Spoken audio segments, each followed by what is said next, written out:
بسم اللہ الرحمن الرحیم۔ السلام علیکم دوستوں، میں Mureed Saleem, welcome to my YouTube channel Novel Orchard. کیسے ہیں آپ سب لوگ؟ جی تو گائز، آج ہم نے پڑھنی ہے second last episode of our novel. کون سا پڑھ رہے تھے؟ ظالم جاگیردار والا۔ تو فائنلی لاسٹ ایپیسوڈ ہو جائے گی اس کی، اور کل آپ کو آپ کے سارے سوالوں کے جواب مل جائیں گے۔ آپ کو اس کا رائٹر نیم بھی پتہ چل جائے گا، اس ناول کا نام بھی پتہ چل جائے گا۔ اور یہ ناول جیسا بھی لکھا ہے، رائٹر نے لکھا ہے، میں نے صرف ریڈ کیا ہے، ٹھیک ہے۔ باقی مجھے ایک دو بہت زیادہ بیڈ کمنٹس بھی آئے تھے اس ناول کے حوالے سے، پتہ نہیں ایف پہ آئے تھے شاید، کہ آپ ایسی چیزیں کیوں لکھ رہی ہیں، یہ کیوں کر رہی ہیں، وہ کیوں کر رہی ہے۔ بھائی کیا ہو گیا؟ ناول کو ایز اے ناول کی طرح ٹریٹ کیا کریں، پرسنل نہ ہوا کریں۔ اچھا، تو یہ ہم نے پڑھنا ہے۔ تو اس سے پہلے اگر آپ نے میرے چینل ناول آرچڈ کو سبسکرائب نہیں کیا تو سبسکرائب کر لیں، اور ساتھ میں بیل آئیکن بھی پریس کر لیں تاکہ آنے والی ویڈیو آپ کو ایزیلی ملتی رہے۔ اور بھائی آج میں نے پہلے وہ تو بتا دوں کہ آج کے مجھے کمنٹس کس کے پسند آئے ہیں، وہ رکیں وہ دکھاتی ہوں۔ 2 لوگ ہیں آج، تعداد بڑھ رہی ہے آہستہ آہستہ۔ ایک تو ایز یوزول شیخ سوزین ہی ہے۔ یہ دیکھیں، ان کا کمنٹ آج کا بھی بہت اچھا تھا۔ یہ آئی تھنک سو انہوں نے 3rd کے 4th پارٹ پہ کیا، یہ بھی کافی لانگ کمنٹ کیا تھا انہوں نے۔ تو ایسے جب آپ کمنٹس کرتے نا تو پھر اگلے بندے کی محنت وصول ہو جاتی ہے، کہ اگر رائٹر ہے کوئی بندہ تو رائٹر کی کہ اس نے اتنا ٹائم لگا کے آپ کے لیے لکھا ہے، اور اگر تو کوئی نریٹر ہے میرے جیسا تو وہ ریکارڈنگ کیا ہے، اپنا ٹائم نکالا، سارا کچھ کیا ہے، تو وہ نا آپ کا دن اچھا ہو جاتا ہے۔ تو thank you so much Sheikh Suzanne. اور سیکنڈ والی ہیں ہماری نایاب رضوان۔ نایاب رضوان نے بھی کھل کے اپنی رائے کا اظہار کیا ہے، تو نایاب کا بھی کمنٹ بہت اچھا تھا، اور تھینک یو نایاب۔ نایاب، آپ کی جو رائے ہے نا وہ میرے سے بڑی ملتی ہے، تو جو آپ نے سلار کو گالیاں دی ہیں میری طرف سے بھی وہی ہیں۔ یہ بھی نایاب کا کمنٹ آیا تھا۔ اب آئی تھنک نایاب نے 2 ایپیسوڈ اکٹھی پڑھی ہیں تو دونوں پہ آیا تھا۔ اور بازگاہ کو واقعی یار ڈالنی چاہیے، کیونکہ یہ لوگ بہت کھاتے ہیں، لیکن کوئی نہیں، بازگاہ کے لیے لوگ کام والیاں رکھوا دیں گے۔ تو نایاب اور شیخ سوزین، ان دونوں کے کمنٹس آج کے بہت اچھے تھے۔ اسی طرح اچھے اچھے کمنٹس کرتے رہیں تو مجھے بھی اچھا لگتا رہے گا اور آپ کو بھی اچھا لگے گا۔ آپ بھی کھل کے رائے کا اظہار کیا کریں، ٹھیک ہے۔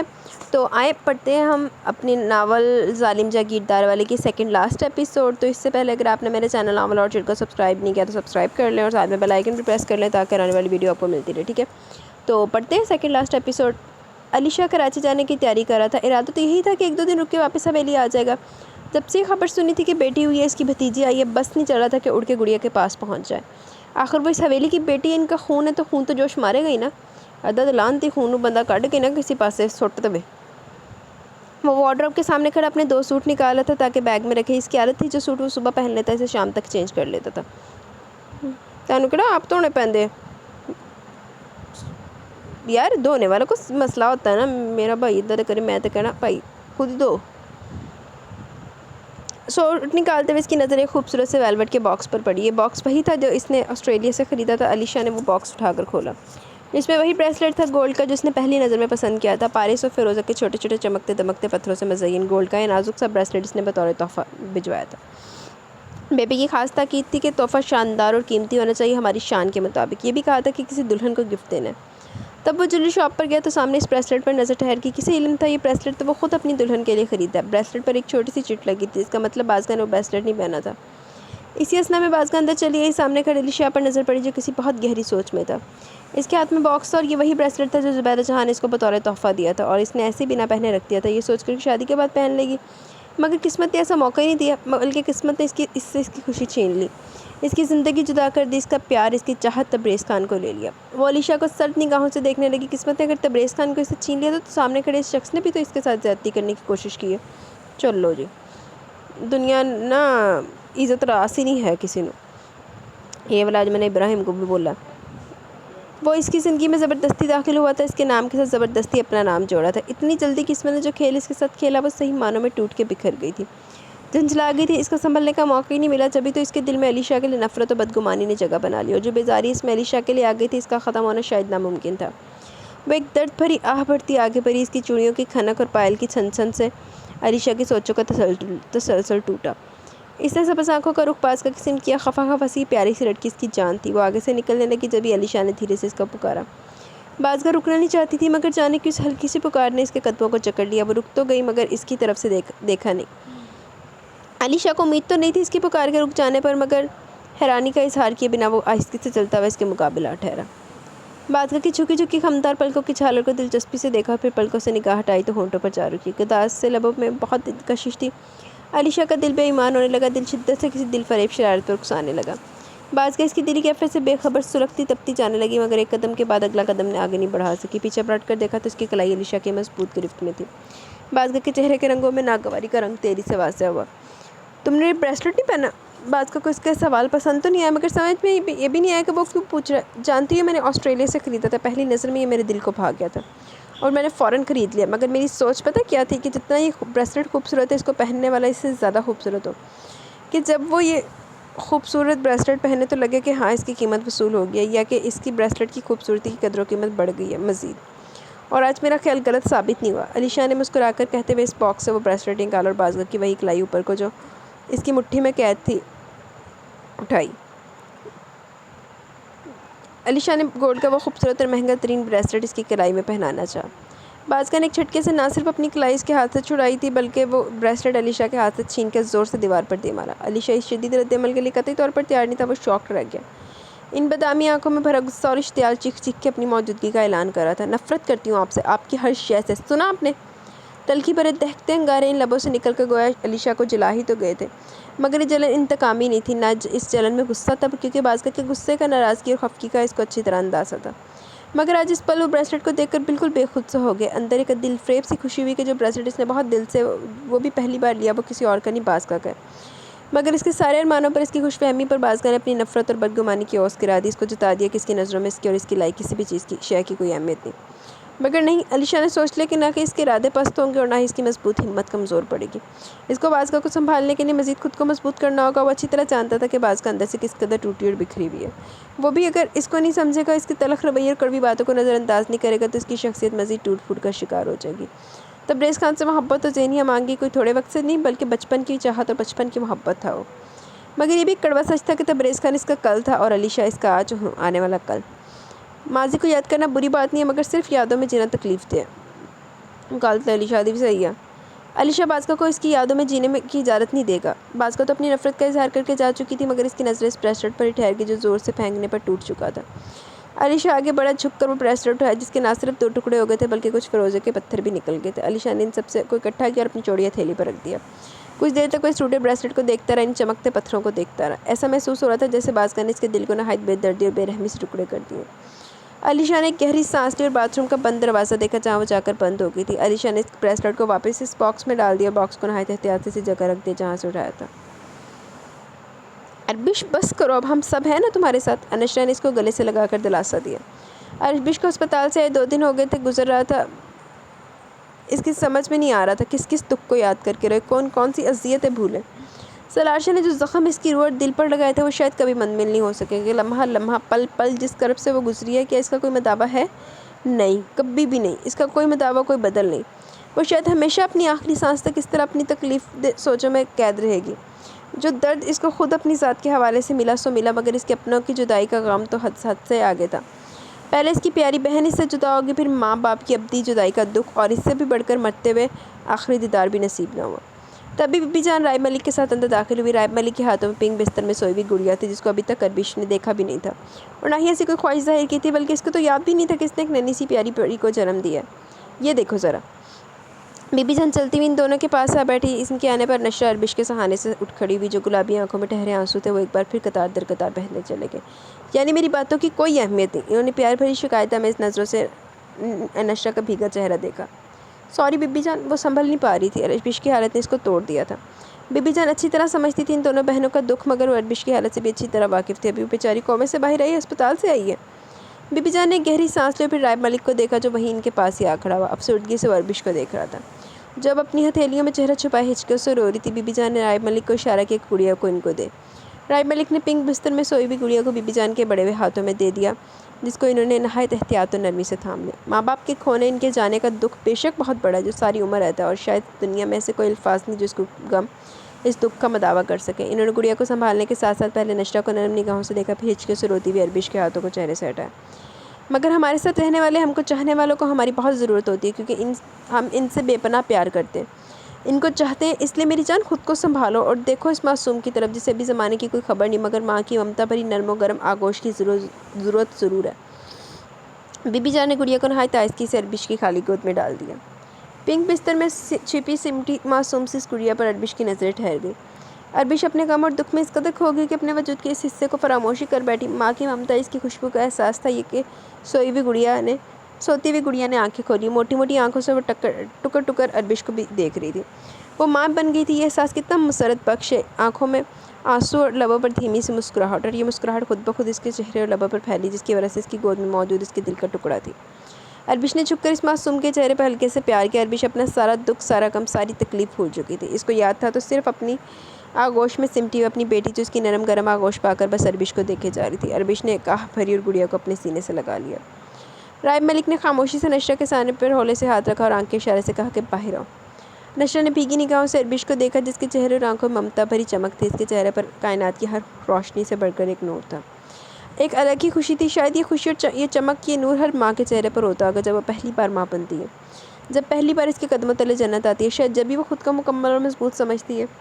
اربش کے لبوں کی یہ مسکراہٹ شاید دنیا میں کہیں دیکھنے کو نہ ملے کہ جتنی تکلیف، دکھ، غم اس نے اٹھائے، اس کے مداوع کی صورت میں اس کی گود میں اس کے سینے سے چمٹی اس کی بیٹی تھی۔ نشرہ اٹھ کر رائب ملک کے ساتھ باہر آ گئی کہ اس دوران رائب ملک کے فون پر نابے کی کال آ گئی۔ تمہارا ہر دکھ، ہر غم، ہر درد اپنی جگہ بیٹا، مگر جو خوشی رب تعالیٰ نے تمہاری جھولی میں ڈالی ہے، دیکھو اس خوشی کو محسوس کرو دل سے۔ مجھے یقین ہے کہ اولاد کی جیسی یہ خوبصورت نعمت اس پیاری سی خوشی کے آگے ہر دکھ کم لگے گا۔ بی بی جان نے پیار بھری نگاہوں سے دیکھتے ہوئے ملائمت سے کہا اور دست شفقت اس کے سر پر دھر دیا۔ اربش کچھ نہیں بولی، خاموشی کی ایک نگاہ بی بی جان پر ڈال کے رہ گئی۔ کیسی ہو؟ ٹھیک ہوں نابی آپی۔ بھیگا لہجہ، نہیں آنکھیں بھی بھیگی ہوئی تھی۔ رائب ملک نے چاہت سے اس کے نازک شانے پر مضبوط حصار کھینچ دیا۔ نابی اس کی فیلنگ کو سمجھ سکتی تھی اور دل شدت سے ملنے کو اس کے پاس آنے کو چاہ رہا تھا۔ نشرہ یہ وقت بے شک بھی سخت ہے، مگر خود کو سنبھالو، جبھی تو اربش کو سنبھال پاؤ گی۔ اب دیکھو نا، اربش کے دکھ کو، اس کے درد کو محسوس کرو گی تو تمہیں اپنا دکھ بہت کم لگے گا۔ نابی نے نہایت تحمل اور نرمی سے اس کو سمجھایا۔ اور ویسے بھی مجھے پورا یقین ہے کہ تم نہ صرف بہت سمجھدار ہو بلکہ بہادر بھی ہو، بہت جلد سب کچھ ہینڈل کر لو گی۔ جی نابی آپی، اس نے دھیرے سے کہا۔ نشرہ رہتے ہوشی اور ڈرندے تھے آگے۔ اچھا اب مجھے یہ بتاؤ، کیا میں یقین رکھوں کہ تم اب بالکل نہیں رو گی؟ جی میں نہیں روں گی، گڈ گرل، مسکراتے لہجے میں اس کا مزید حوصلہ بڑھایا۔ اور اب مجھے یہ بتاؤ کہ رائب تم کو تنگ تو نہیں کرتا؟ نابی کی ایئر پی سے آتی آواز نشرہ کے بالکل پاس کھڑے رائب ملک پر آسانی سن رہا تھا، اور نابی کی زومانی بات بھی وہ اچھی طرح سمجھ گیا تھا۔ نہیں نابی آپی، یہ تو میرا بہت خیال رکھتے ہیں، مجھے سمجھاتے ہیں، میرا حوصلہ، میری ہمت بندھاتے ہیں اور بہت پیار بھی کرتے ہیں۔ نشرہ نے اپنی سادگی میں ساری سچائی بیان کی۔ اچھا ویری گڈ۔ نابیہ کو نشرہ کی سچائی اچھی لگتی تھی۔ آج کل کی تیز ترار اور ہوشیار لڑکیوں کی طرح اس میں ایسی چالاکی نہیں تھی کہ نابیہ سے کیا بولنا ہے اور کیا نہیں، کیونکہ اس نے نابیہ سے کبھی کچھ چھپایا بھی تو نہیں تھا۔ اور یہ بتاؤ، کبھی کچھ شاپنگ وغیرہ کروائی، کوئی گفٹس وغیرہ دیے؟ وہ جان کر بات نہ صرف بڑھا رہی تھی بلکہ کسی حد تک اس کی ذہنی کثافت کو کم بھی کرنا چاہ رہی تھی، جس میں وہ کسی حد تک کامیاب بھی رہی۔ ہاں نا نابیہ آپی، رائب نے میرے لیے بہت ساری شاپنگ کی ہے، بلکہ کل تو ایک گلابی کلر کی میکسی بھی دی ہے، مگر وہ میں نے نہیں پہنی۔ نشرہ نے روٹھے پن سے کہتے ہوئے منہ بنایا۔ کیوں؟ مجھے اس کا گلا اچھا نہیں لگا، بڑا ہے بہت۔ اور اس سے پہلے وہ اپنے بھول پن میں آگے کچھ بولتی، رائب ملک نے تیزی سے اس کے ہونٹوں پر اپنی ہتھیلی دھر دی۔ اور ڈوی کی پاگل پن ہو گیا بندے دا، ہلی ہوئی۔ رائب ملک سمجھ گیا وہ نائٹی کی بات کری۔ ادھر دو فون۔ رائب ملک نے نشرہ کے ہاتھ سے فون لے لیا۔ تم یہی ہو؟ جی بالکل، کیونکہ مجھے پتہ کہ تم بیوقوف ہو، تو یہ محترمہ بیوقوفوں کی سردار۔ رائب ملک نے پرمزاح لہجے میں زومانی طنز کیا، جس پر نابیہ کا جاندار چھت پاڑ کہکا ابھرا تھا، تو وہیں ساتھ کھڑی نشرہ رائب ملک کو تپ کر دیکھنے لگی، بلکہ اپنے شانے سے اس کا ہاتھ بھی ہٹانے لگی جو رائب نے ہٹانے نہیں دیا۔ نہ تو تمہیں تمہارے اس سردار پٹھان نے بدلا، اور نہ ہی ان محترمہ پر میری صحبت کا کوئی اثر ہوا۔ رائب ملک نے دلچسپ نظروں سے نشرہ کو تپا چہرہ دیکھا۔ نابیہ ایک بار پھر زور سے ہنسی، اتنی زور سے ہنس رہی ہو، یقیناً دائم پاس نہیں ہے، ورنہ سردار خان کا خون نہ صرف جوش مارتا بلکہ ایک ادھر لیکچر بھی سننے کو مل چکا ہوتا۔ رائب ملک اچھی طرح جانتا تھا دائم خان کو کہکے لگاتی لڑکیاں بالکل پسند نہیں۔ اس بات پر نابیہ کتنا سنتی تھی، مگر واضح ہو رہا تھا کہ ابھی تک اس پر کوئی اثر نہیں ہوا۔ وہ ویسی پرانے والی نابیہ تھی، بات بات پر کہکے بکھیرتی، ہنسی مذاق کرنے والی، شوخ و چنچل سے۔ اگر دائم پاس بھی ہوتا تو بھی میرا کہکا اس بات پر نہیں رکتا، کیونکہ ماشاءاللہ سے جس دن انہوں نے اس دنیا میں قدم رکھا تھا، ہزاروں لاکھوں ڈھیٹ اس دنیا سے گئے ہوں گے جن کی کمی یہ پوری کر رہی ہیں۔ اسی وقت پیچھے سے دائم خان نے نابیہ کے ہاتھ سے فون چھینا۔ نابیہ کی ہنسی ایک بار پھر پرزور تھی، جس پر دائم خان کی گھوریاں۔ بالکل ٹھیک کہا تو نے، اس کا مطلب تو ہے ہی نکما۔ رائب ملک کے کھلے انضاب پر وہ تو جل بلا کے رہ گئے۔ دائم خان نے چونکہ فون لیتے اسپیکر آن کر دیا تھا، اس لیے نابیہ بھی آرام سے سن سکتی تھی۔ رائب ملک نے اس ایک جملے میں دونوں کو نشانہ بنایا۔ دائم خان کی تو ایسی حالت تھی جیسے اگر رائب ملک سامنے تو ابھی کچا چبا جائے گا، جبکہ اس کے برعکس نابے کی حالت بالکل مختلف تھی۔ اس کی نہ رکنے والی ہنسی شروع ہو چکی تھی۔ رائب ملک محسوس کر سکتا تھا کہ نابے کی بے ساختہ ہنسی اور زوردار قہقہے پر دائم خان کی کیا حالت ہوگی۔ یقیناً اس کا چہرہ دیکھنے والا ہوگا۔ رائب ملک خود لطف اندوز ہو رہا تھا، جبکہ اس کے پہلو میں موجود نشرہ خود کو چھڑانے کے لیے مزاحمت بھی کر رہی تھی۔ تیری اس بکواس کا جواب ادھار رہا، پہلے ذرا اس کی ہنسی کا علاج کر دوں۔ دائم خان نے فون آف کرنے میں عافیت جانی۔ دائم خان نے فون آف کر کے سائڈ پر پھینکا۔ اس کے خطرناک تیور نابے بھانپ کی اور اس سے پہلے وہ بیڈ روم سے واک آؤٹ کرتی، دائم خان ایک ہی جست میں اس کو اپنے مضبوط آہنی بازوؤں کے شکنجے میں جکڑ چکا تھا۔ بھاگ کہاں رہی ہو؟ اس کے بازو میں مقیدہ نابیہ پر دائم خان چھکتا چلا گیا۔ صاحب جی، کوئی علی شاہ آپ سے ملنے آئے ہیں، ملازمہ نے رائب ملک سے ادب احترام سے کہا۔ رائب ملک جو نشرہ کو منا رہا تھا ملازمہ کی بات پر مڑ کر دیکھنے لگا۔ علی شاہ؟ رائب ملک نے دھیرے سے انعام دہرایا، پرسوچ نظروں سے ملازمہ کو دیکھنے لگا۔ نشرہ نے رائب ملک کی اس حرکت کا فائدہ اٹھا تیری سربش کے روم کی طرف بھاگی۔ رائب ملک کو یاد نہیں آ رہا تھا اس نام کا کوئی بھی شخص، اس لیے وہ باہر کی جانب پڑا۔ بلیک جینز پر لائٹ پرپل شرٹ میں ملبوس وہ شخص منہ موڑے کھڑا تھا۔ رائب ملک نے اس کی چوڑی پشت کو سوالیہ نظروں سے دیکھا۔ جی السلام علیکم۔ رائب ملک کی گمبھیر اور سنجیدہ آواز پر علی شاہ مڑا۔ علی شاہ کو دیکھ کر رائب ملک کے چہرے اور آنکھوں میں پہچان کے رنگ ابھرے۔ وعلیکم السلام۔ علی شاہ چند قدم آگے بڑھا، ہلکی سی مسکراہٹ سمیت مسافے کے لیے ہاتھ آگے بڑھایا، جسے رائب ملک نے تھام لیا۔ اگر میں غلط نہیں تو آپ غالباً سالار شاہ کے بھائی ہیں؟ رائب ملک نے مضبوط لہجے میں پوچھا۔ جی بالکل، آپ نے درست پہچانا۔ علی شاہ کو بہت زیادہ مشکل درپیش نہیں ہوئی اپنی شناخت کے حوالے سے، مگر رائب ملک یہ جاننا چاہتا تھا وہ یہاں کیوں آیا اور اب کیوں آیا۔ اگر اس کا ارادہ اربش کو یہاں سے لے جانے کا تو یہ قطعی ناممکن ہے۔ رائب ملک ایسا نہیں ہونے دے گا، اور اس سے بھی عجیب بات یہ ہے کہ سالار شاہ خود نہیں آیا بلکہ اپنے بھائی کو بھیجا، مگر رائب ملک اس کو بتا دے گا یہ شہر ہے، اس کا گاؤں نہیں جہاں اس کی اجارہ داری نہیں ہے۔ یہاں کوئی اس کی رائے نہیں ہے، جس کو سالار شاہ جب دل چاہے گا سزا دے گا یا اپنا غلام یا باندی بنا لے گا، اور اب اربش اس کے پاس ہے رائب ملک کی حفاظت میں۔ اب وہ اربش کے ساتھ نہ تو کوئی ناانصافی ہونے دے گا اور نہ ہی کچھ غلط۔ اب جیسا اربش چاہے گی ویسا ہی ہوگا، اسی کا فیصلہ ہی آخری فیصلہ ہوگا۔ علی شاہ رائب ملک کے چہرے اور آنکھوں میں کسی بہت گہری سوچ کو دیکھ رہا تھا، اور وہ یہ تو نہیں جانتا کہ رائب ملک کیا سوچ رہا ہے، مگر اتنا ضرور سمجھتا تھا کہ وہ سالار شاہ کے بارے میں سوچ رہا، اور وہ بھی کچھ اچھے الفاظ میں نہیں۔ آپ کو شاید میرا یہاں آنا پسند نہیں آیا، علی شاہ نے جانچتی نظروں سے دیکھتے ہوئے کہا، مگر رائب ملک نے کوئی جواب نہیں دیا بلکہ نظر انداز کر دیا۔ کیا میں جان سکتا ہوں آپ یہاں کیوں آئے ہیں؟ رائب ملک کے لب و لہجے اور انداز سے صاف ظاہر ہو رہا تھا کہ اس کو علی شاہ کا یہاں آنا پسند نہیں ہے، مگر علی شاہ نے درگزر کر دیا کیونکہ اس کے نزدیک تو اس کا رویہ اپنی جگہ بجا تھا۔ اپنی بھتیجے سے ملنے، اس کو دیکھنے، اس نے صاحب گوئی سے کام لیا۔ رائب ملک چپ رہا، مگر پھر کچھ سوچ کر کہا، اوکے آئیے آپ دونوں آگے پیچھے اندر داخل ہوئے۔ رائب ملک نے ملازمہ سے اندر بی بی جان کو خبر پہنچا دی کہ علی شاہ آیا۔ بی بی جان علی شاہ کو جانتی تھی، بہت اچھا لگا تھا وہ ان کو، اور انہیں یقین تھا وہ بکھری ہوئی بازگاہ کو سنبھال لے گا۔ شاید بازگاہ بھی آئی ہوگی۔ بی بی جان اور رافع ملک دونوں ڈرائنگ روم میں داخل ہوئی۔ ان کے آنے پر علی شاہ اپنی جگہ سے کھڑا ہو گیا۔ رافع ملک کو ادب سے سلام کرنے کے بعد بی بی جان کے آگے سر جھکا دیا۔ بی بی جان ملائمت سے مسکرا دی، دست شفقت اس کے سر پر رکھا۔ کیسے ہیں بیٹا آپ، اور بازگاہ بیٹی کیسی ہیں؟ انہوں نے اسے بیٹھنے کا اشارہ کیا اور ساتھ ہی اس کی اور بازگاہ کی خیریت دریافت کی۔ الحمدللہ بی بی جان، میں بھی ٹھیک ہوں اور بازگاہ بھی بالکل ٹھیک ہے، اس نے اپنے مخصوص ٹھہرے ہوئے انداز میں جواب دیا۔ چلو اللہ کا شکر ہے، اور سناؤ گھر میں سب خیریت، تمہاری امی وغیرہ؟ جی بی بی جان سب ٹھیک ہے، اچھی بات ہے، حوالے سے مسکرا دیا۔ اچھا رائب نے مجھے بتایا کہ آپ گڑیا سے ملنے آئے؟ جی بی بی جان۔ گڑیا کے ذکر پر اس کے چہرے پر ایک پیاری سی مسکراہٹ ابھری۔ آخر گڑیا حویلی والوں کا خون تھی، سالار شاہ کی بیٹی، حویلی کی پہلی اولاد، عالم شاہ کی پہلی پوتی۔ لعنتی خون حویلی والے دا، گندا خون حویلی والے دا۔ ٹھیک ہے، بی بی جان نے گہری نگاہوں سے علی شاہ کا جائزہ لیا۔ انہوں نے ایک عمر گزاری تھی، وہ چہرے اور آنکھیں پڑھنے کا ماہر تھی، تو علی شاہ کی دلی کیفیت اس کی سبز آنکھوں سے عیاں تھی، ان میں بھری وہ خوشی اور چمک بھلا کیسے نہ دیکھ پاتی۔ رائب بیٹا جاؤ گڑیا کو لے آؤ۔ رائب ملک نے سنجیدہ نظروں سے علی شاہ کو دیکھا اور پھر بی بی جان کو دیکھ کر ایک گہری سانس لیتے ہوئے کھڑا ہو گیا تھا۔ رافع ملک نے ملازموں کو اچھے سے ناشتے کا حکم دیا، جو بھی تھا وہ آیا تو اربش کے سسرال کی طرف سے تھا۔ بی بی جان نے رائب ملک کے تیور بھی دیکھ لیے، صاف ظاہر ہے کہ اس کو علی شاہ کا یہاں آنا بالکل پسند نہیں آیا۔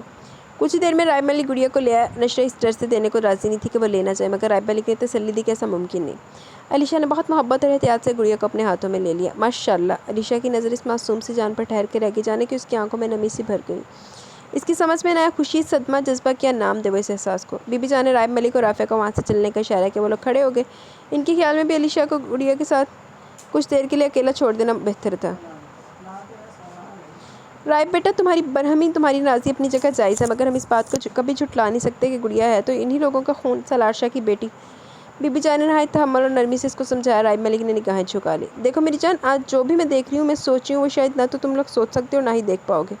یہ وقت نہ تو غصہ کرنے کا، نہ ہی ہوش گنوانے کا۔ علی شاہ اگر یہاں آئے تو ہمیں یہ نہیں بھولنا چاہیے گڑیا انہی لوگوں کا خون ہے، اور اربش اس حویلی کی عزت، ان کی بہو۔ مگر بی بی جان یہ رشتہ زور زبردستی اور انتقام کا تھا، اور پھر ٹھیک ہے میں مانتا ہوں گڑیا ان لوگوں کا خون ہے، مگر ہم یہ بھی تو فراموش نہیں کر سکتے کہ ان حالات سے گزر کر گڑیا نے اس بے رحم دنیا میں آنکھ کھولی ہے۔ رائے ملک کا اشارہ بھی وہ اچھی طرح سمجھ گئی تھی، اربش پر جو ظلم و تشدد کی انتہا ہوئی تھی وہ بھی نظر انداز کیے جانے کے قابل نہیں تھا۔ خیر جو بھی ہے، جن حالات میں بھی اربش کا نکاح سلاشا سے ہوا ہے کہلائے گی تو وہ سلاشا کی بیوی جو کہ اس کی بیٹی کا باپ بھی ہے۔ بالکل درست کہہ رہی ہیں آپ بی بی جان، اور آپ ہم سے بڑی اور زیادہ سوچ پوچھ رکھتے ہیں، ہو سکتا ہے ہماری عقل میں وہ سب نہیں آ رہا جو آپ ہمیں سمجھانا چاہ رہی ہیں۔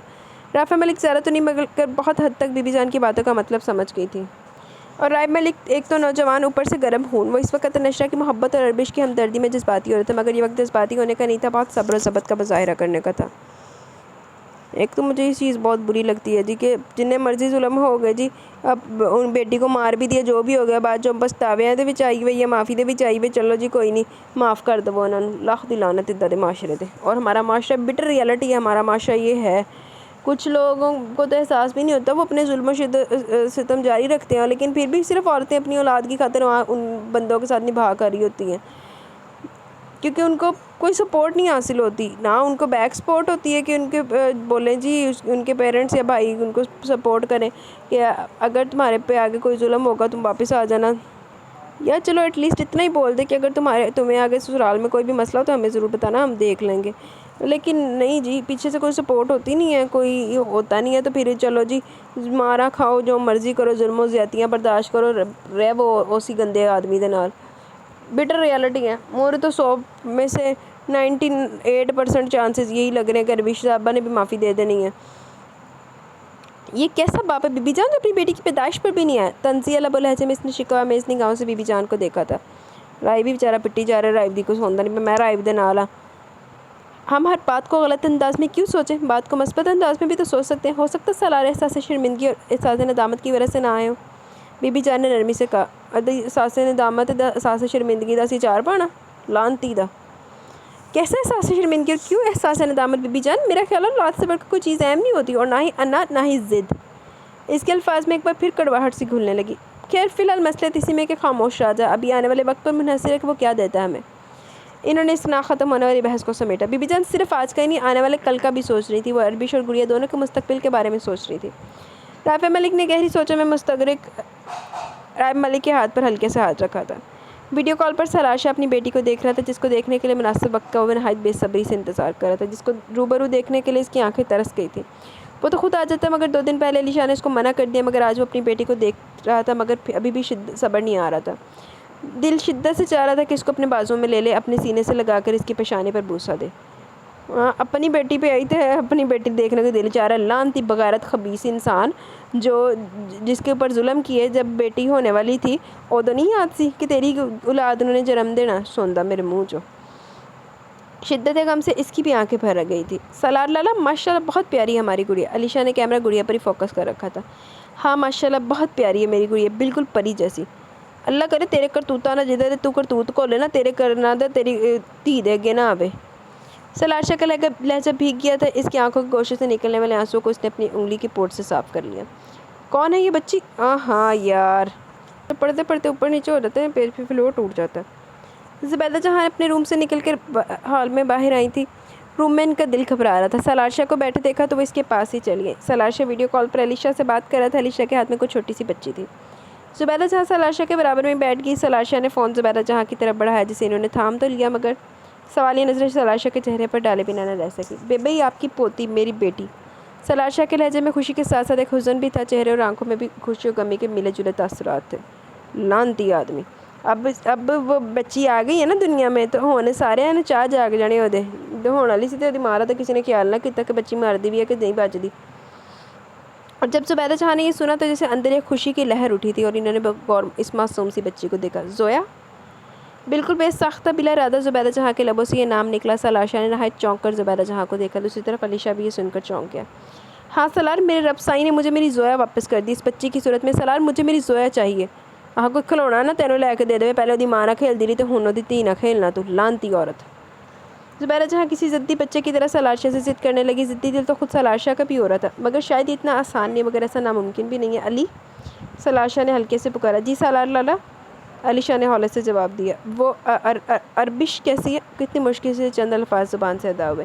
پتہ نہیں اس کے لہجے میں شرمندگی تھی اور سلاشا محسوس کر سکتا تھا اس کی شرمندگی کی زبان کو۔ اوکے، سلاشا نے مزید کچھ نہیں پوچھا، اس نے گہری سانس لی پھر گڑیا کو دکھانے کے لیے کہا۔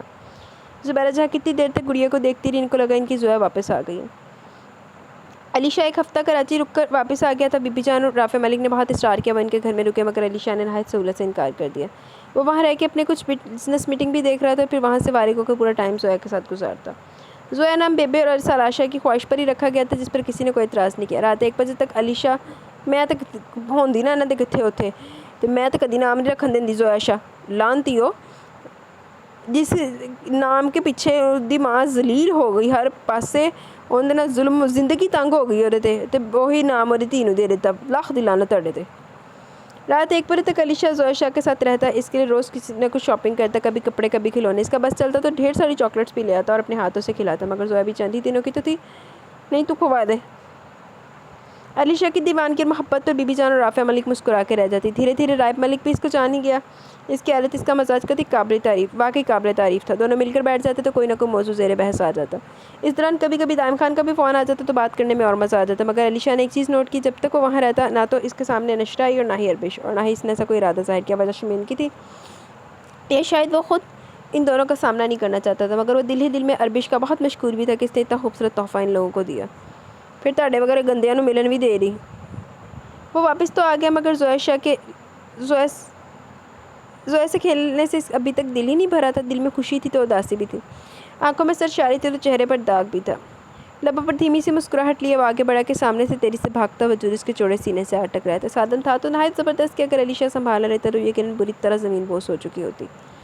بازگاہ علی شاہ کے سینے سے لگی لمبے لمبے سانس لے رہی تھی۔ علی شاہ کی شرٹ دونوں ہاتھوں سے سختی سے دبوچے وہ کسی شے سے ڈری سہمی ہوئی تھی۔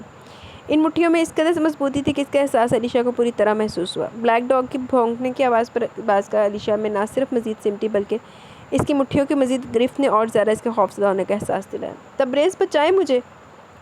اس کی آواز میں واضح کپ کپاہٹ تھی، اس کی آنکھوں سے متواتر آنسو نکل رہے تھے، جسم کی لرزش اور ان کانپتے لبوں سے نکلتے چند الفاظ۔ تبریز! علی شاہ نے ہولے سے یہ نام دہرایا۔ علی شاہ نے اپنے سینے سے لگے اس وجود کو دیکھا۔ مدد کے لیے وہ علی شاہ کے پاس نہیں، تبریز خان کے پاس آئی ہے۔ بازگاہ کے خیال میں جس کی مضبوط باہوں کے حصار میں وہ محفوظ تھی وہ تبریز خان تھا۔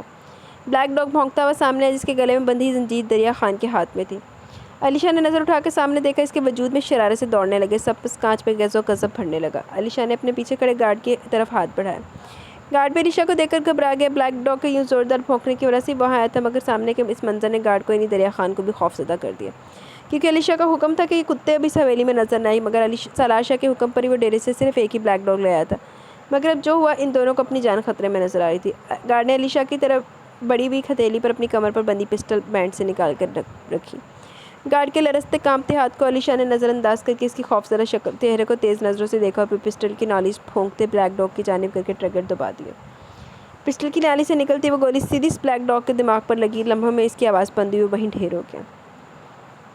دریا خان کا تو جیسے دل ہی بند ہو گیا۔ اس نے دہشت بھری نظروں سے گھاس پر پڑے اس مردہ بے جان بلیک ڈاگ کو دیکھا، مگر نہ تو اتنی مجال تھی اور نہ ہی اتنی ہمت کے نظر اٹھا کے علی شاہ کو دیکھے۔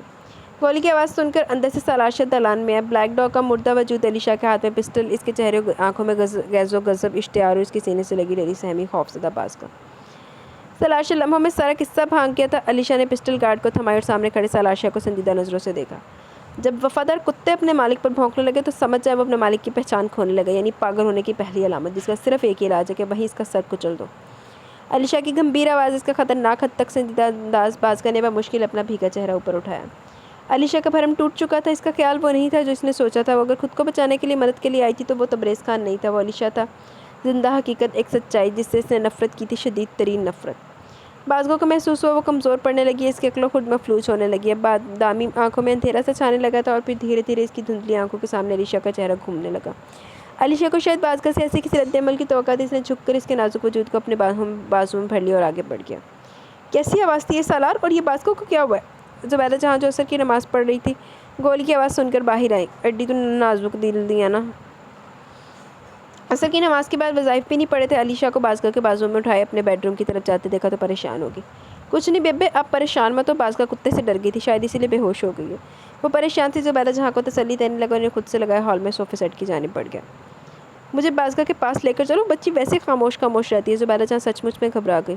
اینا ہی کدی دوسری بچی کا بھی خیال کیتا ہوندا لانتی جہاں۔ آپ ذرا ٹینشن مت لیں، میں نے ڈاکٹر فائزہ کو فون کر دیا، وہ آ رہی ہیں۔ پریشان تو وہ بھی ہو گیا تھا مگر ظاہر کر کے زبیدہ جہاں کو مزید پریشان نہیں کرنا چاہتا تھا۔ اسی وقت ڈاکٹر فائزہ بھی چلی ہے۔ زبیدہ جہاں کے ہمراہ وہ بازگاہ کے پاس آئی۔ اچھی طرح چیک اپ کرنے کے بعد وہ کھڑی ہو گئی تھی۔ ٹینشن والی کوئی بات نہیں ہے، خوف اور ڈر کی وجہ سے یہ بے ہوش ہو گیا، میں نے انجیکشن لگا دیا، کچھ ہی دیر میں ہوش آ جائے گا۔ ڈاکٹر فائزہ کے جانے کے بعد زبیدہ جہاں کچھ دیر تک وہاں بیٹھی رہی۔ مغرب کی اذان ہوئی تو وہ نماز مغرب ادا کرنے چلی گئی۔ ٹھیک ہو جائے گی، فکر مت کرو۔ علیشہ کے چہرے اور آنکھوں میں پریشانی تھی۔ سلاشہ نے دھیرے سے اس کا کندھا تھپ تھپایا۔ جی۔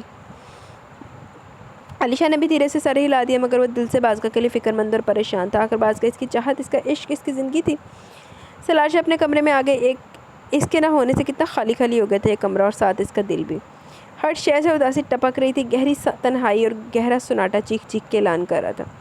اگرچہ رحمت سے اس کو اربش کی ایک ایک رپورٹ مل رہی تھی مگر ابھی تک وہ اس سے بات کرنے میں کامیاب نہیں ہوا تھا، اور پھر اس نے کوشش بھی تو نہیں کی تھی، مگر گزرتے وقت کے ساتھ ساتھ اس کا دل اربش کا طلبگار ہونے لگا تھا، یہ دل اس کی چاہ کرنے لگا تھا، اور اب تو مزید سے مزید اس کے قریب ہوتی جا رہی تھی کہ وہ اس کی بیٹی، اس کے جگر کا ٹکڑا زویا کی ماں تھی۔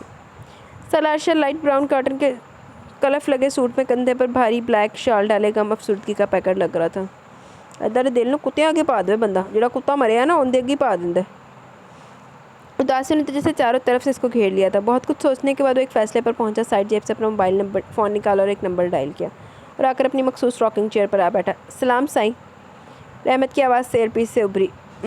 وعلیکم السلام، اربش کیا کری، آج بات کراؤ میری اس سے۔ سائیں وہ ابھی لیٹی ہے، انشرا نے ان کو زبردستی کھانا کھلایا۔ رحمت کے لہجے میں واضح ہچکچاہٹ تھی کیونکہ پہلا سوال تو وہ ہر 1 سے 2 گھنٹے بعد سنتی تھی، مگر دوسری فرمائش پر کچھ پریشان ہو گئی تھی۔ اربش کی ذہنی حالت ٹھیک تو نہیں تھی مگر ابھی بھی وہ پوری طرح صحتیاب نہیں ہوئی تھی، اور پھر سلاشہ سے بات کر کے جانے وہ کیسا رد عمل ظاہر کرے۔ سو گئی ہے کیا؟ نہیں، لیٹی ہوئی ہے، میں انہی کے پاس ہوں۔ رحمت دور صوفے پر بیٹھی سامنے دیکھ رہی تھی جہاں بیڈ پر اربش لیٹی ہوئی تھی۔ کمرے میں اور کون ہے؟ اگلا سوال تھا۔ جی سائیں کوئی نہیں، میں ہوں بس۔ اوکے، فون اربش کو دو، تم ہٹ جاؤ اس کے پاس سے۔ وہی مخصوص لبا لہجہ تھا آج بھی۔ رحمت شاید چاہ رہی تھی وہ اربش سے بات نہ کرے، مگر حکم کی تعمیل کرنا ان نوکروں کی رگ رگ میں تھا۔ حکم سائیں۔ رحمت صوفے سے اٹھی اور بیڈ تک آئی۔ اڈا تو ماما لگنا تیری اربش نہ گل کراوے، لانتی اب بغیرت۔ اربش بیٹی، رحمت نے ہولے سے پکارتے ہوئے جھک کر اس کے کانوں کو نرمی سے ہاتھ سے سہلایا، بالوں کو۔ جی رحمت بوا کہیے۔ اربش جس نے آنکھیں بند کر لی تھی رحمت کے پکارنے پر آنکھیں کھولی بلکہ اٹھ کر بیٹھ گئی۔ رحمت کے چہرے پر ہوائیاں اڑ رہی تھی۔ اس کو سب سے زیادہ ڈر یہی تھا کہ اربش سلاشہ کی آواز سن کر کہیں خوفزدہ نہ ہو جائے۔ فون سن لو۔ رحمت نے فون اربش کی جانب بڑھایا۔ اربش نے الجھی نظروں سے رحمت کو دیکھا، آخر اس کو کون فون کر سکتا ہے؟ رحمت نے فون اس کے ہاتھ میں تھمایا، خود جا کر واپس دور صوفے پر جا بیٹھی، مگر پورا دھیان اسی کی جانب تھا۔ ڈر اس بات کا بھی تھا کہیں سلاشہ کی آواز سن کر اس کی طبیعت خراب نہ ہو جائے۔ اور سلانتی نو کی پرواہ؟ ہیلو؟ کامتے تھر تھراتے لب لڑکھڑاتا لہجہ، چہرے پر سفیدی مگر دماغ پوری طرح الجھا ہوا۔ ہیلو جانے سالار۔ موبائل سے ابھرتی آواز اور اس کی سنجیدگی میں ڈوبے یہ الفاظ۔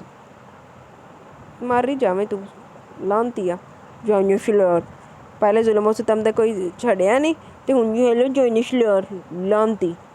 اربش کی سوئی بھی ہر حس بیدار ہوگی، اس کے لاشعور میں زندگی کا گزرا پچھلا ہر لمحہ ہر پل کسی صاف شفاف منظر کی طرح واضح ہونے لگا۔ آنکھوں میں دہشت تھی، وحشت تھی، موت کا سناٹا تھا، کیا کچھ نہیں تھا اس معصوم چہرے پر۔ ان سیاہ نینوں میں پلکیں تو جیسے وہ جھپکنا ہی بھول گئی، پتہ نہیں سانس بھی لے رہی تھی یا نہیں۔ سلاشہ نامی خوف جو اس کے پورے وجود پر طاری ہو گیا، رحمت کو گڑبڑ کا احساس ہوا کہ اربش سلاشہ کی آواز سے خوفزدہ ہو گئی ہے۔ اربش کے ہاتھ سے فون بھی اس کی گود میں گر گیا۔ رحمت تیزی سے اس کے پاس اور اس کے پاس ہی بیٹھ گئی۔ اربش، رحمت نے ہلکے سے اس کا ہاتھ تھام لیا۔ اربش جس کی نگاہیں یکٹک کسی نظر آنے والے منظر پر لگی ہوئی تھی، رحمت کے ہاتھ لگانے پر نگاہوں کا تسلسل ٹوٹا۔ اس نے خوفزدہ نگاہیں سے رحمت کو دیکھا۔ رحمت نے اس کی گود سے فون اٹھا کے کان سے لگا لیا۔ سائیں، اربش ڈر رہی ہے، رہتے رہتے اس نے کہا، مگر نظر اربش کے چہرے پر تھی۔ فون اس کے کان سے لگاؤ، سلاشہ نے دھیمے لہجے میں کہا۔ ہن اور کوئی سور پھونکنا ہوئے گا دے کان سے، لانتی۔ رحمت نے بے بسی سے فون اربش کے کان سے لگا دیا۔ اربش کی ہلکی ہلکی سانسوں کی آواز سلاشہ سن سکتا تھا۔ خود کو تیار رکھنا، میں بہت جلد تمہیں اور اپنی بیٹی زویا کو لینے آؤں گا۔ اس کے بعد فون بند ہو چکا تھا۔ مزید اللہ ان دنوں دیکھ گل کیسی کردا پا کہ جڑی ہور صحیح ہوندی پئی نا ہور مر جاوے۔ میں تو کہتی اربش مر جائے تاکہ ساری زندگی پچھتاوا میں رہے گی، لانتی۔ اس کے بعد فون بند ہو چکا تھا۔ مزید خوف اس کے چہرے، اس کی آنکھوں بلکہ پورے وجود پر طاری ہو گیا۔ رحمت نے نوٹ کیا کہ اس کا جسم ہلکے ہلکے کپ کپا بھی رہا ہے۔ اربش میری جان۔ رحمت اس کی حالت کو اچھی طرح محسوس کر سکتی تھی، وہ جانتی تھی وہ سلاشہ کی پرچھائی سے بھی خوفزدہ ہے، آج کافی ٹائم بعد اس کی آواز نے اربش کو ایک بار پھر سے بکھیر دیا۔ رحمت بوا! وہ تڑپتی بلکتی رحمت کے سینے میں چھپنے کی کوشش کرنے لگی، اس ڈر سے کہیں سال عائشہ کسی کونے سے نکل کر آنا جائے اور اس کو اپنے مضبوط پنجوں میں سختی سے جکڑ کر لے جائے۔ وہ مجھے لے جائیں گے رحمت بوا، میں زندہ کیوں بچ گئی؟ اس کا وجود طوفان کی زد میں تھا، بس دل و دماغ میں ایک ہی بات شور مچا رہی تھی، خود کو تیار رکھنا، میں بہت جلد تمہیں اپنی بیٹی کو لینے آؤں گا۔ نہیں ایسا نہیں بولتے، کچھ نہیں ہوگا۔ رحمت اس کو اپنے سینے سے چھپائے اس کی پشت کو تو کبھی سر کو ہلکے ہلکے سے ہلا رہی تھی، اس کو دلاسا دے رہی تھی۔ اسی اثنا میں نشرہ کھانے کی ٹرے بھی اندر لے آئی۔ نشرہ نے اربش کو اس طرح رحمت کے سینے میں چھپے بلکتے دیکھا تو تیزی سے چلتی ہوئی اس کے پاس آئی، کھانے کی ٹرے سائڈ کی ٹیبل پر رکھی اور اس کے پاس آ بیٹھی۔ بعض کوئی رات کے 9 بجے کے قریب ہوش ہے، اس نے دھیرے دھیرے آنکھیں کھولی۔ چھت پر لگا خوبصورت مہنگا ترین فانوس پورے کمرے میں اپنی روشنی بکھیر رہا تھا۔ کمرے میں ہر طرف خاموشی کا راز تھا۔ اس کا شعور جب پوری طرح بیدار ہوا تو ذہن کی سکرین پر شام کو وہ سارا منظر کسی فلم کی طرح چلنے لگا۔ اس کی شام کی ہر بات یاد آنے لگی۔ شام کو بہت اداس تھی، تبریز خان کی ہر بات یاد آ رہی تھی۔ کبھی کبھی تو یقین بھی نہیں آتا کہ وہ دنیا میں موجود نہیں ہے، وہ جا چکا ہے۔ انہی سوچوں میں غلطاں وہ حویلی کے لان میں آ گئی اور پتہ بھی نہیں چلا کہ چلتے چلتے وہ حویلی کے پچھلے والے حصے کی جانب باہر نکلی جب اچانک کتے کے بھونکنے کی آواز نے اس کو چونکا دیا۔ اس نے سامنے دیکھا، ایک کالے رنگ کا بڑا سا خونخوار کتا گراتا ہوا اس کی طرف آ رہا تھا۔ بازگاہ تک کی تو جیسے جان ہی نکل گئی، پوری طرح کام کے رہ گئی۔ حالانکہ بازگاہ ڈرنا باندا نہیں، ایڈے بڑے دے نال بازگاہ رہندی تھی۔ جیڑا بلیک ڈاگ دیکھیا سی اس تو بڑے کیا کہہ لو، اس کے لیڈر کے ساتھ تو بازگاہ رہتی ہے، اپنا جیٹھ کے روپ میں، اس کا جو لیڈر ہے۔ سانسوں کی رفتار بڑھنے لگی، وہ کالا کتا بازگاہ کو دیکھ کر بھونکنے لگا تھا۔ بازگاہ الرٹ ہو گیا، آہستہ آہستہ پیچھے قدم ہٹانے لگی تو بلیک ڈاگ بازگاہ پر مزید بھونکنے لگا، بلکہ وہ اس کی طرف بڑھنے بھی لگا تھا۔ بازگاہ پلٹی اور بھاگنے لگی۔ وہ بلیک ڈاگ بھی بازگاہ کی اس حرکت پر چوکنا ہو گیا اور اس سے پہلے وہ تیزی سے بھاگ کر بازگاہ پر جھپٹا مارتا دریا خان نے اس کی لوہے کی زنجیر پکڑ لی۔ بازگاہ خوفزدہ ہو کر بھاگتی رہی، ذہن میں صرف ایک ہی بات تھی، تبریز خان۔ بالآخر وہ کسی پہاڑ جیسے مضبوط وجود سے ٹکرا ہی گئی، یعنی اس کا تبریز خان اس کو بچانے آ گیا تھا۔ آہو تیرے گھبراہ بھی جو آئے گا بچان تبریز خان۔ جب وفادار کتا اپنے مالک پر بھونکنے لگے تو سمجھ جائے وہ اپنے مالک کی پہچان کھونے لگا، یعنی پاگل ہونے کی علامت، جس کا صرف ایک ہی علاج ہے، وہیں اس کا سر کچل دو۔ اس بھاری اور غصیلی آواز پر بازگاہ کے ذہن کی سکرین پر ایک چہرہ پورے تراک سے روشن کھولنے لگا۔ تبریز خان کا وہ ہیبلا اندھیرے کے وجود میں کھونے لگا۔ جب اس کا خواب ٹوٹا تو سامنے علیشہ کا چہرہ نظر آیا، جس کی برداشت سے باہر تھا۔ وہ اپنے ہوش و حواس کماتی چلی گئی۔ کیسی طبیعت ہے؟ بہت نزدیک سے آتی اس کی آواز نے بازگاہ کو چونکا دیا۔ اس نے دیکھا اس کی سائڈ پر علیشہ بیٹھا ہوا تھا، غور کیا تو وہ بیڈ پر ہی تھی۔ اس کے خون میں بجلی سی دوڑ گئی، وہ ایک جھٹکے سے اٹھی۔ اس کا علیشہ کو اندازہ نہیں تھا، نتیجہ یہ نکلا اس کا سر تھوڑے سے جھکے علیشہ کی تھوڑی پر زور سے لگا۔ اف یا وحشت! بازگاہ نے کراہ کے اپنا سر تھام لیا، اس کی جبکہ زور کی چوٹ تو علیشہ کو بھی لگی تھی۔ آہو ٹھوڈی ہودی سی سیرتے تو گھٹ وجنی سی، ٹھوڈی تو بہتا زخمی ہوئی، مگر اس کو خود سے زیادہ فکر بازگاہ کی تھی۔ چلو بندے نو عشق بھی نہ ہوئے کسی دن آج۔ بازگاہ! علیشہ نے بازگاہ کو تھاما، جس کا احساس بازگاہ کو جلد ہوا تو اس نے نہایت بے حسی سے اس کو جھڑک دیا۔ خبردار جو آپ نے مجھے ہاتھ بھی لگایا تھا۔ اپنی اس بے بسی پر اس کا رونے کا دل چاہ رہا تھا، ایک تو اتنی زور سے پیشانی پر لگی اس کا درد، دوسرا علیشہ کی موجودگی۔ علیشہ سمجھ گیا وہ کیا سوچ رہی ہے، اس کو اس بات سے زیادہ تکلیف ہو رہی ہے کہ وہ اس کی بیڈ پر موجود ہے۔ Okay relax. علیشہ اس کو فی الحال اس کی تکلیف نہیں بڑھانا چاہتا تھا، اس لیے بیڈ سے کھڑا ہو گیا۔ تو وہ جان گیا کہ وہ نہایت ضدی ہے، خود کو بے آرام کر لے گی مگر بیڈ پر نہیں لیٹے گی، اور علیشہ چاہتا تھا وہ بیڈ پر ایزی ہو کر آرام کرے۔ آپ کے ہوتے ہوئے ریلیکس ہو سکتی ہوں میں؟ بادامی آنکھوں میں بیزاری لیے وہ چڑھ کر بولی، بلا کے منہ بنا کے منہ ہی پھیر لیا۔ علیشہ نے اپنی مسکراہٹ کو لبوں میں دبا لیا۔ اگر وہ اس کے لبوں پر پرشوق مسکراہٹ دیکھ لیتی تو یقیناً مزید بگڑ جاتی، مگر ان سبز آنکھوں میں ابھرتی شوقوں کے سمندر کو چھپا نہیں سکا۔ اس لمحے دروازے پر دستک ہوئی، علیشہ نے مڑ کے دروازے کی جانب دیکھا۔ اندر آ جائیں؟ علیشہ نے اجازت دی۔ عاقفہ نے دروازہ کھولا اور اندر آ گئی۔ اس کے پیچھے ایک ملازمہ بھی تھی جو ٹرالی کی سیٹی بھی لا رہی تھی۔ عاقفہ نو ہور کوئی کام نہیں، جدوں دیکھو ماں دے گھر پئی رہندی، جا بیبی اپنے گھر جا کے رہ، اتھے پئی رہنی ہر ٹائم۔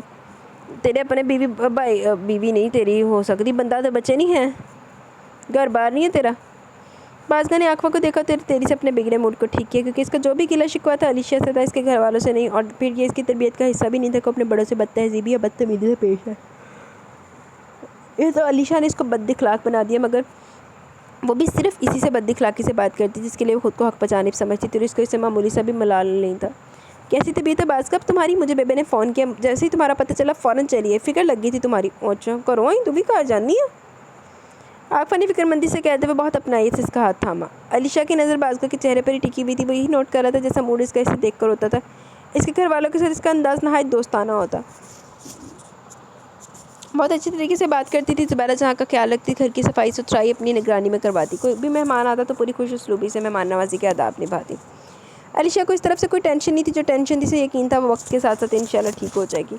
اسے اللہ پر، خود پر، اپنی محبت پر پورا یقین اور بھروسہ تھا، اور اب عاقبہ سے بہت اچھے موڈ میں بات کر رہی تھی۔ آنکھ اور چہرے پر کوئی کوفت یا بازاری نہیں ٹپک رہی تھی جو عاقبہ کے آنے سے پہلے اسے دیکھ کر رو رہی تھی۔ علیشہ کے نابی گداز لبوں پر ایک دھیمی سی دل فریب سی مسکراہٹ ٹھہر گئی۔ ابھی تم کیا سوچ کر مسکرا رہے ہو؟ عاقبہ جو ملازمہ کو ٹرالی آگے لانے کا کہہ رہی تھی، کہنے کے لیے مڑی تھی، رکی نظر اپنے ہی پاس کھڑے علیشہ پر جا رکی۔ بازگاہ کی نظریں بھی بے ساختہ اس کی طرف اڑی۔ علیشہ جو بازگاہ کو دیکھ رہا تھا، بازگاہ کے دیکھنے پر جانے کے شرارت چکی کہ ہلکے سے ایک آنکھ دبا دی۔ بازگاہ کو امید نہیں تھی علیشہ کی اس شوخی کی، وہ سٹ پٹا کے رہ گئی۔ جاؤ تم۔ علیشہ کی شیریں مسکراہٹ مزید گہری ہوگی۔ اس نے ملازمہ کو باہر بھیجا، ٹرالی خود سنبھالتا قریب لے آیا۔ صبح زبیدہ جہاں نے علیشہ کے ساتھ بازگاہ کو آغا اکبر خان سے ملانے کے لیے بھیج دیا، اور علیشہ کو حکم دیا کہ اگر بازگاہ چاہے تو اس کو وہاں کچھ دن کے لیے چھوڑ دے یا پھر رات میں واپس لے آئے، جیسے بازگاہ کی مرضی۔ رہنے والی بات تو انہوں نے اپنے دل پر پتھر رکھ کے کہی تھی، ورنہ حقیقت تو یہ تھی کہ ان کا دل بازگاہ کے بغیر نہیں رہتا تھا۔ بہت دل لگ گیا تھا ان کا بازگاہ کے ساتھ۔ دل پر ٹائم پر ہر کام کرنا، گھنٹوں بیٹھ کر ان سے باتیں کرنا، ان کے کھانے پینے کا خیال کرنا، ان کی دوا کا دھیان رکھنا۔ بازگاہ کو بھی زبیدہ جہاں میں اپنی اماں جہاں کی جھلک نظر آتی تھی۔ وہ اس کے کل کے بارے میں تو نہیں جانتی تھی، مگر ان کا آج ان کے سامنے تھا۔ بازگاہ ان کی دل سے عزت و قدر کرتی تھی۔ اسے یاد تھا جب پہلی بار وہ ان سے ملی تو کچھ اچھا تاثر نہیں تھا ان کا، جس کا اظہار اس نے تبریز خان سے بھی کیا، مگر اس کو اپنی رائے زبیدہ جہاں کے لیے بدلنا پڑی تھی۔ میں تو نہیں بدلنی، میری تو وہی رائے ہے جو پہلے سی۔ ساتھ رہتے رہتے اس کو اندازہ ہوا کہ وہ نہایت نرم مزاج کی ہیں، پیار کرنے والی، اپنی اولاد پر جان چھڑکنے والی ماں، زیادہ اندر سے ٹوٹ چکی ہیں۔ وجہ ان کی چھوٹی بیٹی زویا شاہ ہے، جو ان کی سب سے لاڈلی چہیتی بیٹی تھی۔ اس کی موت نے زبیدہ جہاں کو اندر سے توڑ پھوڑ دیا، اور وہ زیادہ تر زویا شاہ کی باتیں کرتی تھی۔ وہ بازگاہ سے جب زویا شاہ کی باتیں کرتی تو ان کو ایک سکون سا ملتا، ان کو صبر آ جاتا، جس کا اندازہ بازگاہ کو تھا جب بھی تو ان سب ساتھ زیادہ وقت گزارتی۔ سنو، علیشہ نے ہلکے سے رخ موڑ کے فرنٹ سیٹ پر بیٹھی بازگاہ کو دیکھا۔ چامنی فیروزی کلر کے خوبصورت ایمبرائڈرڈ سوٹ میں اس کی حد درجہ سفید رنگت کھل رہی تھی۔ ہلکی ہلکی دھوپ کی کرنیں اس کے چہرے پر پڑ رہی تھی، وہ جو بہت دل فریب لگ رہی تھی۔ ایسا لگ رہا تھا جیسے اس کائنات کا سارا حسن نے چہرے پر سمٹ آیا۔ بازگاہ کو محسوس ہوا علیشہ کی نظریں اسی پر ٹکی ہوئی۔ اس نے یوں ہی نگاہیں گھمائی اور پھر جیسے دھڑکنیں بے ربط سی ہونے لگی۔ جانے اس سبز کانچ میں کیا تھا، کتنے جذبے تھے، محبت تھی، چاہت تھی۔ اسے تبریز خان کی وہ چاہت لٹاتی محبت کے خوبصورت جذبے سے لبریز نگاہیں یاد آ گئی۔ وہ چہرہ یاد آ گیا جہاں صرف اس کے ہونے سے زندگی گنگناتی تھی، چہکتی تھی، سانسیں مہکتی تھی۔ اس کی باتیں، اس کی شرارتیں ایک دم سے یاد آ گئی۔ ایک دم اسے احساس ہوا کہ وہ چہرہ سوچوں کی گہرائیوں میں کہیں گم ہوتا جا رہا تھا، کہیں کھوتا جا رہا تھا، اور چہرہ ابھر کے سامنے آ رہا تھا، وہ تو کوئی اور تھا۔ وہ چہرہ علیشہ کا تھا، وہی علیشہ جس نے اس کے تبریز خان کی جگہ لینے کی کوشش کی ہے، اور وہ علیشہ کو کبھی معاف نہیں کرے گی۔ وہ اسے شدید نفرت کرتی ہے۔ وہ دھڑکنیں جو کچھ دیر پہلے ان سبز نگاہوں کو دیکھ کر بے ربط سی ہونے لگی تھی، وہی دھڑکنیں اب اس کو دیکھنے سے نفرت سے دھڑکنے لگی تھی۔ ناگواری اور بیزاری سے اس نے چہرہ واپس کھڑکی کی جانب موڑ لیا۔ علیشہ نے اس کے چہرے کے بدلتے رنگوں کو پڑھنے کی کوشش کرنے لگا، مگر ناکام ثابت ہوا، کیونکہ بازگاہ اپنے رخ روشن گھما چکی تھی۔ ایک بات کہوں گا، پیار ضرور کرنا، اس پیار کا نشہ، سرور اور کشش آپ کو سر تب پا بدل کے رکھ دیتی ہے۔ تبریز خان کا آخری لمحوں میں کہے گی یہ بات اس نے ایسی ہی ہوا میں اڑا دی۔ محبت کو اس نے کبھی کوئی اہمیت ہی نہیں دی تھی، کبھی اس جذبے کو خاطر خواہ نہیں جانا، ہمیشہ نظریں ہی چرائی تھی، کبھی اپنی ذات سے نکلنے کی فرصت ہی نہیں ملی تھی، مگر محبت کا ایک جھلملاتا رنگ اس نے پہلی بار تبریز خان کے چہرے، اس کی آنکھوں میں دیکھا، جو چیخ چیخ کر اعلان کر رہا تھا بازگاہ اس کا عشق ہے، اس کا جنون ہے۔ اس کے دل میں کہیں یہ بات آئی بھی تھی کہ اس محبت کو دیکھنا چاہیے جس کے پیار اور عشق نے تبریز خان کو پور پور ڈبویا ہوا ہے، اور تب دیکھا تو واقعی دیکھتا رہ گیا جب دل میں کسی نے زور سے چیخ کے کہا، ہاں اسی کو محبت کہتے ہیں، اسی کو نام عشق ہے۔ تبریز خان اگر بازگاہ سے محبت کرتا تو اس سے عشق کرتا تھا تو وہ غلط نہیں تھا۔ بازگاہ تھی ایسی جس نے علیشہ جیسے پتھر کے انسان کو محبت کے جھلملاتے رنگوں کا مطلب سمجھایا تھا، جس نے یہ بتایا کہ اس کل کائنات میں محبت کا بھی وجود ہے۔ انہی سوچا میں بازگاہ کا گھر بھی آ چکا تھا۔ بازگاہ دروازہ کھولنے کے لیے ہاتھ بڑھانے لگی، جب بھی علیشہ نے ہولے سے پکارا۔ بازگاہ کا ہاتھ وہیں دروازے پر رہ گیا، مگر اس نے پلٹ کر نہیں دیکھا۔ رکو گی یا واپس میرے ساتھ چلو گی؟ بازگاہ نے نہ چاہتے ہوئے بھی پلٹ کر دیکھا۔ اس سبز کانچ جیسی آنکھوں میں نہ جانے کیسی التجا تھی، کیسی فرمائش تھی کہ بس وہ دیکھتی ہی رہ گئی۔ پیازی کلر کی شرٹ پر بلو جینز میں ملبوس یہ لمبا چوڑا سا طاقتور جسامت کمالی کے علیشہ اس کو کوئی بھی مل سکتی تھی، پھر اس نے مجھے کیوں اپنایا؟ میں جو اپنی باقی زندگی صرف تبریز خان کی یادوں کے سہارے گزارنا چاہتی تھی، کیوں اس شخص نے آ کر میری یادوں کو مجھ سے چھیننے کی کوشش کی، مجھ سے تبریز خان کو الگ کرنا چاہا، مگر وہ ایسا ہونے نہیں دے گی، وہ علیشہ کو اس کے مقصد میں کامیاب نہیں ہونے دے گی۔ بازگاہ کے اندر نفرت کے ساتھ ساتھ بدگمانی نے بھی جگہ بنانی شروع کر دی۔ یار میں تو اس لیے کہہ رہا تھا کیونکہ بیڈ روم میں میرا دل نہیں لگے گا۔ سبز کانچ آنکھوں میں شوخی لیے دل فریب لبوں پر شریر مسکراہٹ تھی۔ بازگاہ پوری جان سے جل کر رہ گئی۔ بادامی آنکھوں میں غصہ بھرے اس کو گھورتی گاڑی کا دروازہ کھولا اور اسی غصے سے زوردار طریقے سے بند کر دیا کہ علیشہ کو اپنے ایک کان پر ہاتھ رکھنا پڑا، مگر لبوں پر وہی شریر مسکراہٹ تھی۔ گاڑی بند کی اور چہرے پر وہی دلکش شرارت سے بھرپور مسکراہٹ اندر کی جانب داخل ہوا۔